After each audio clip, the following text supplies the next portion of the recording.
이 죽어도 썬덜랜드. 네. 썬덜랜드가 첼시를 2대1로 잡았어요. 네, 썬덜랜드는 어떻게 강팀이 되었는가? 써너강 한번 보겠습니다. 예, 뭐 썬덜랜드가 이제 2대1로 승리를 거뒀는데요. 그것도 이제 가르나초한테 먼저 실점을 허용했죠. 네. 예, 그것도 경기 시작 4분 만에 실점을 허용했지만은 이시도르가 22분에 동점골을 넣었고, 그리고 또 이제 탈비가 추가 시간 3분에 결승골 넣으면서 그러면서 2대1로 승리를 거뒀는데, 일단 뭐 짜온 플랜 자체도 너무 좋았고, 예. 그리고 전술적인 움직임이라던가 그 선수들 간의 약속된 움직임, 엄청난 압박, 이런 것들도 상당히 좋았던 데다가 또 이제 교체 카드도 완전히 적중을 했죠.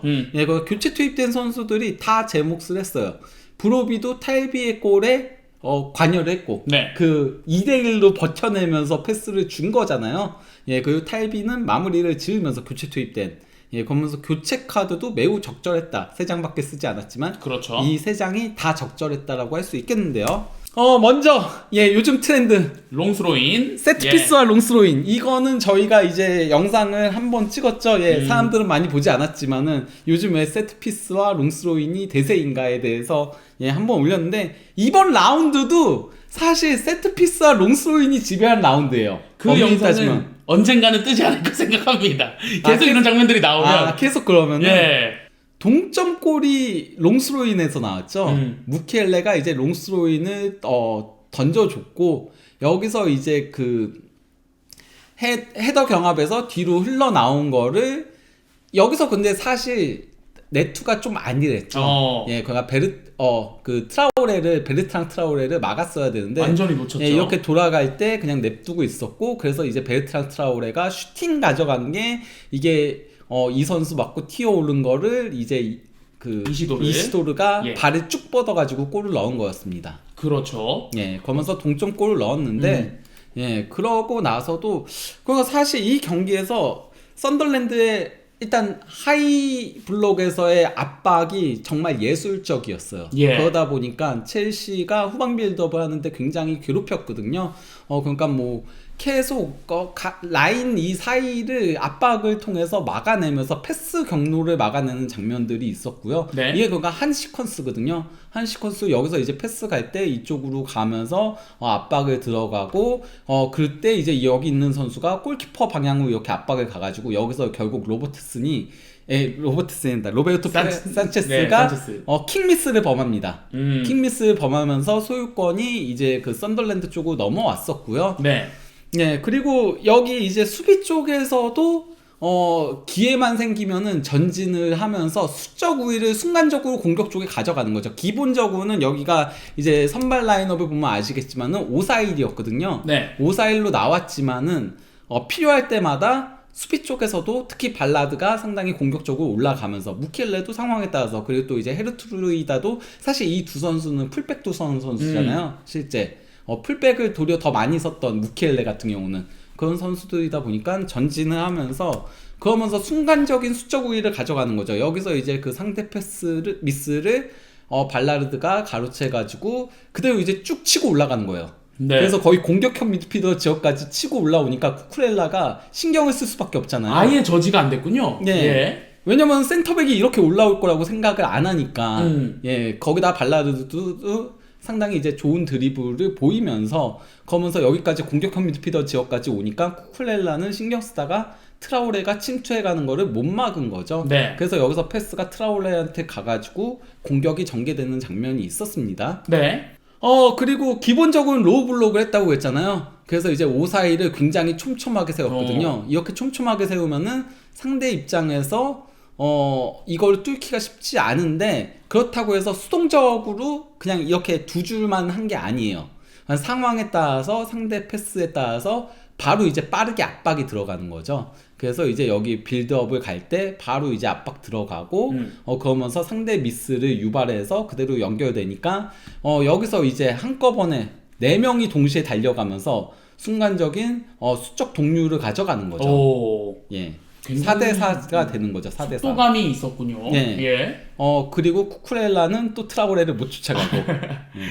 이게 그러니까 썬덜랜드 요즘, 그래서 제가 전에도 얘기했었잖아요. 요즘은, 예전에는 명성 있는 나이 많은 선수가 보스만이 되면은 많이 데려갔고, 그리고 또 이제 선수들 같은 경우도 쉽게 계약을 맺거나 아니면 뭐 연장 계약을 하거나 그러는데 요즘은 확실히 축구가 에너지 레벨을 굉장히 많이 요구해요. 아까 바이언도 시작할 때 얘기했잖아요. 바이언이 현재 사실 바이언은 원래 전통적으로는 많이 뛰는 축구를 하지 않는다. 그렇죠. 기본적으로 점유하는 축구를 하면서 상대를 많이 뛰게 만드는 잠식시키는 네. 스타일로 하는데 반면에 본인들은 한 113km 정도 뛰는 팀이었는데 콤파니가 오고 나서 완전히 바뀌었다. 네. 콤파니 오고 지난 시즌 한 118km 정도 뛰었고 그래서 이제 부상이 많아진 게 아니냐 이런 얘기도 있었는데 이번 시즌은 이제 122km를 뛰고 있거든요. 그러다 보니 팀들도 선호하는 선수가 어려지고 있는 거예요. 네. 저희가 첼시가 가장 어린 팀이라고 항상 얘기했잖아요. 그렇죠. 근데 이제 첼시가 가장 어린 팀이지만은 썬덜랜드도 세 번째로 어린 팀이다. 만만치 않다. 예. 예. 그리고 이제 그런 가운데 베테랑은 한두 명 이제 중심을 잡아주는 거고 그 중심에 이제 자카가 있는 거죠. 예. 자카가 이 경기에서도 최고의 활약을 펼친 어. 선수 중에 한 명이었거든요. 진짜 자카 잘하더라고요. 예. 미들블럭을 쌓을 때도 기본적으로 수적 우위를 최대한 많이 가져가려고 하는 거죠. 중앙에서도. 그래서 이 구역에서만 첼시 선수 3명인데 썬덜랜드 선수가 6명이 이제 촘촘하게 서 있으니까 패스 공급이 어렵고 그리고 약간 좀 이 형태 어디서 많이 보지 않았나요? 둘둘둘. 예. 분데스리가에서 많이 본 라이프치. 라이프치가 4-2-2-2 이걸로 해가지고 이렇게 박스 형태의 수비를 많이 하는데 이렇게 이제 가로채기를 시도한 다음에 자카가 여기서부터 이제 여기 공격 진영까지 쭉 볼을 끌고 간 거예요. 자카가 쭉 볼을 끌고 가서 이제 그 슈팅을 가져가는 장면이 있었던 거죠. 근데 자카가 마무리가 좀 아쉽더라고요. 네. 그래도 자카는 이 경기에서 최고의 활약을 펼친 선수 중 한 명입니다.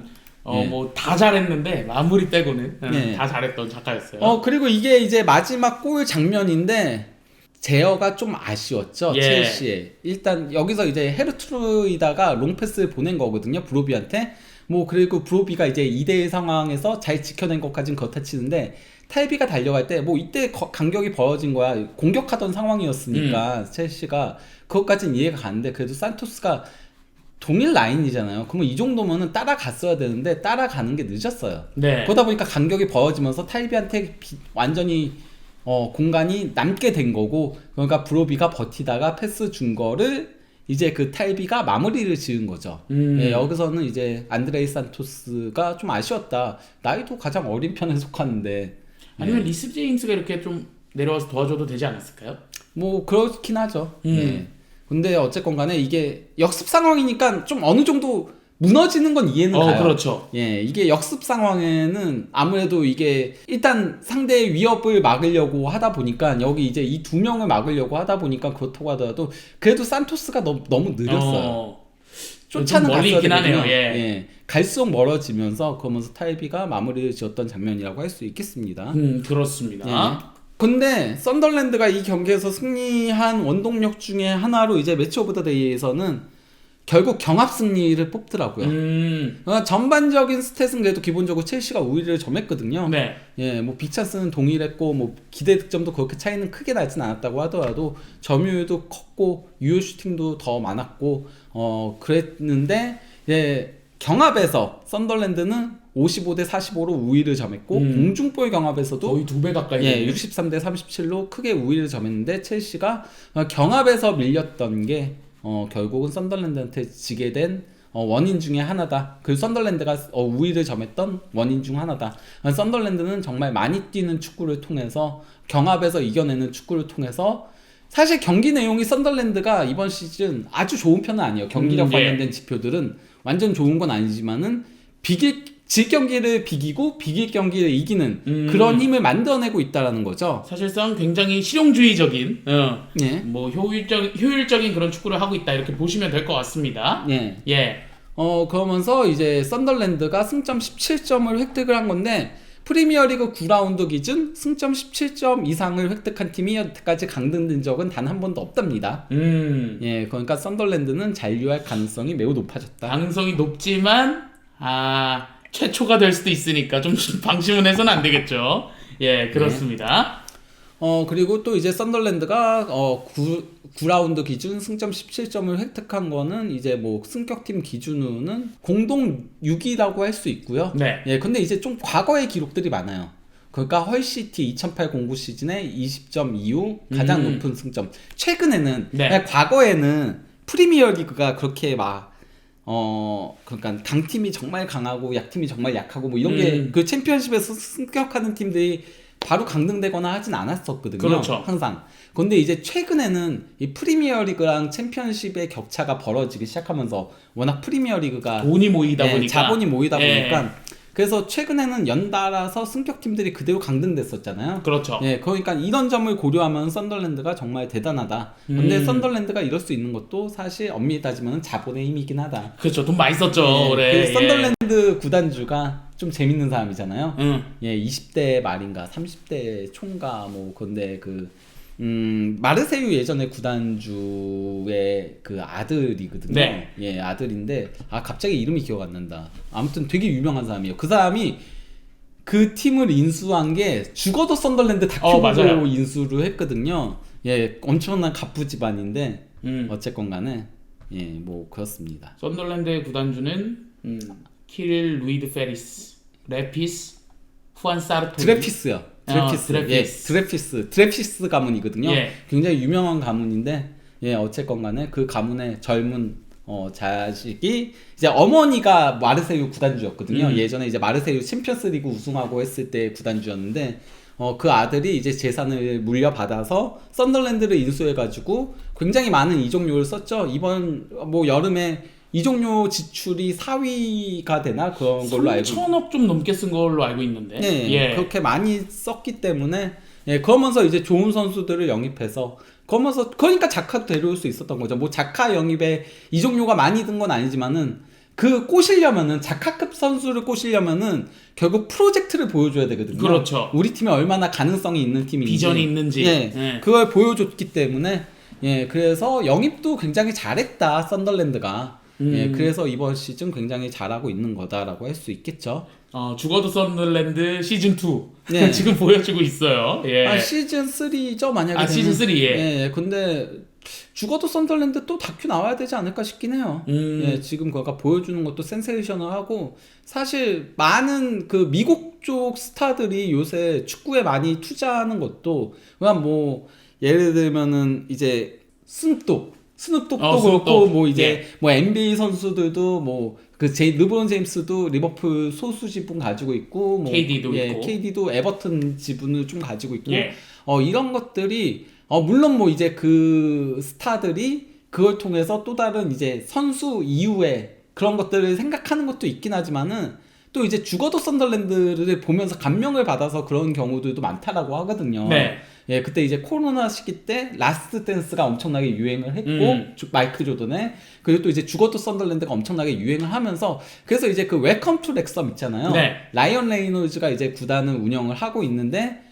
사실 라이언 레이널즈랑 그 친구 배우가 같이 하는 건데 주도한 거는 그 라이언 레이널즈의 친구 배우예요. 이름은 제가 기억이 안 나는데 그 사람도 원래 필라델피아 그 미식 축구팀의 광팬이래요. 그랬는데 이제 죽어도 썬더랜드를 보면서 축구에도 관심을 가지면서 그래서 라이언 레이놀즈를 꼬신 거거든요. 그 사람이 진짜 그 죽어도 썬더랜드라는 다큐가 약간 스타들을 축구로 끌어들이는 그런 다큐가 되고 있네요.